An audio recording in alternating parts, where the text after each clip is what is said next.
O que são esses níveis A1, A2, B1, B2, C1, C2? Vem comigo para descobrir.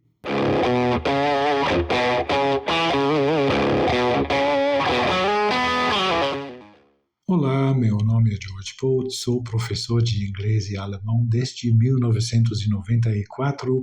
Este canal é para quem realmente quer aprender e dominar inglês ou alemão. Esses níveis foram criados para descrever o que uma pessoa consegue fazer com a língua sob pressão e sem referências. Eu vou explicar como este sistema funciona e como interpretar corretamente cada nível. Antes de falar os níveis A1, A2, B1, assim por diante, a gente precisa entender a estrutura.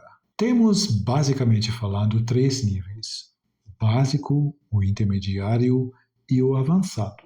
Esses níveis receberam as letras A, básico, B, intermediário e C, avançado. Depois, cada nível é dividido em dois estágios, daí A1, A2, B1, B2, C1, C2. É importante entender que esses níveis representam competência, não capítulos de um nível, nem semestres ou nomes de cursos. Ou seja, eles descrevem o que uma pessoa consegue fazer com o idioma de forma livre e sem apoio. Outro detalhe importante é quando uma escola oferece um curso do nível A2, por exemplo, o aluno consegue alcançar o nível A2 no término do curso, não no início. Agora que a gente sabe como é a estrutura, vamos ver o que cada nível significa em termos de competência. Está gostando do conteúdo? Dê a sua curtida. No A1, o aluno consegue sobreviver no idioma.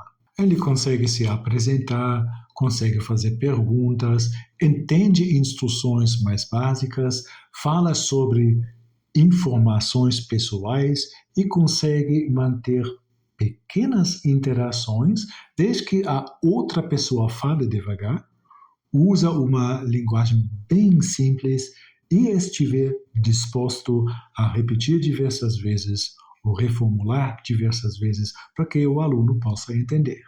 No A2, ele já começa a funcionar em situações comuns do dia a dia.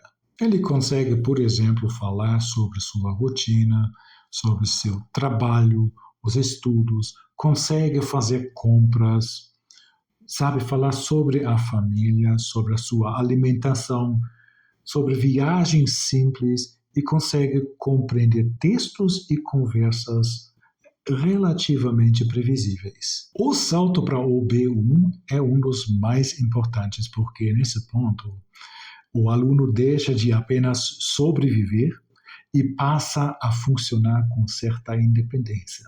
Ele consegue lidar com a maioria das situações encontradas durante viagens, por exemplo.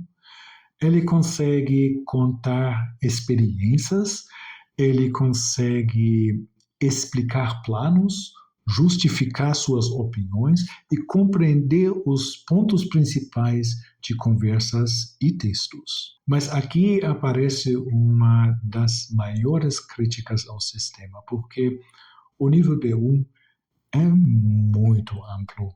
Ele tem uma abrangência gigantesca. Na prática, existe uma enorme diferença entre alguém que acabou de entrar no nível B1 e alguém que está prestes a alcançar o nível B2.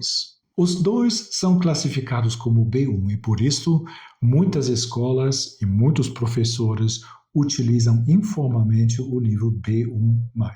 O nível B1+, não faz parte oficialmente do quadro europeu, mas ele serve para mostrar que o aluno já ultrapassou o início do nível B1 e está caminhando para o nível B2. Esse detalhe gera muita frustração, não apenas para o aluno, mas também para o professor. O aluno estuda meses e meses e meses e ainda é B1. Aí ele estuda mais uns meses e meses e meses e continua sendo B1. e não passa dessa classificação e tem essa sensação que não está saindo do lugar. Mas está. O que muda é a competência, não necessariamente o rótulo. Na verdade, todos os níveis são tão extensos assim, mas abreviar o nível A1 ou até o nível A2 não gera um problema maior depois, porque tem muita repetição dessa linguagem. A minha opinião pessoal é que seria melhor de ter esses níveis completos, mas a maioria das pessoas prefere rapidez ao invés de profundidade. Já o nível B1 não pode ser abreviado. Se encurtasse o nível B1, teria problemas enormes em todos os níveis posteriores. Se inscreve no canal para não perder dicas importantes. O nível B2 é a declaração da independência, porque nesse nível o aluno é fluente e consegue falar sobre qualquer assunto que não seja um assunto técnico.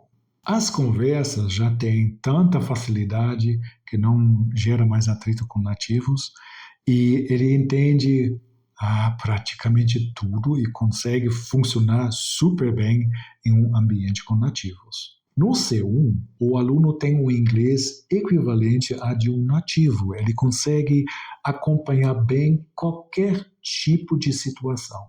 O nível C2 representa o domínio pleno. A pessoa compreende praticamente tudo que ouve, tudo que lê, consegue expressar ideias complexas com muita precisão. Ele entende humor, ironias, entende os implícitos e os diferentes registros da língua. Isso não significa que saiba todas as palavras do idioma. Isso é impossível, porque o inglês tem mais de 1 milhão de palavras, ninguém conhece todas essas palavras. Nem que fale exatamente como um nativo, aliás, é outro mito muito comum, o C2 não significa ser um falante nativo.